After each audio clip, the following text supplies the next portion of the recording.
আওয়ামী লীগ সরকারের আমলে আইনশৃঙ্খলার রক্ষাকারী বাহিনীর বহুল আলোচিত ক্রসফায়ার ও বন্দুকযুদ্ধে আসলে কত প্রাণ গেছে, এবার সেই ভয়ঙ্কর সত্য প্রকাশ্যে আনার মোক্ষম উত্তেজনা তৈরি হয়েছে। বিগত সরকারের শাসনামলে তথাকথিত অভিযানে নিহতদের পূর্ণাঙ্গ তালিকা ও বিস্তারিত তথ্য চেয়ে স্বরাষ্ট্র সচিব ও আইজিপি সহ শীর্ষ কর্মকর্তাদের লিগ্যাল নোটিশ পাঠানো হয়েছে। সুপ্রিম কোর্টের আইনজীবী অ্যাডভোকেট এস.এম. জুলফিকার আলী জুনুর পাঠানো এই নোটিশে রীতিমতো তোলপাড় শুরু হয়েছে। নিখুঁত তথ্যের খোঁজে নিহতদের নাম, পরিচয়, অভিযানের তারিখ ও স্থান, অপারেশন পরিচালনাকারী কর্মকর্তাদের নাম ও পদবিও দাবি করা হয়েছে। 14 দিনের এই ডেডলাইন ঘিরে এখন স্নায়ুযুদ্ধ।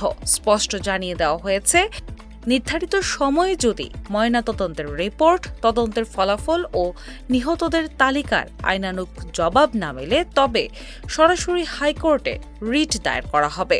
পর্দার পেছনের আসল নায়কদের মুখোশ কি উন্মোচিত হবে? পুরো দেশ এখন তাকিয়ে আগামী 14 দিনের দিকে। দিনা ইসলাম, বাংলাবাজার পত্রিকা।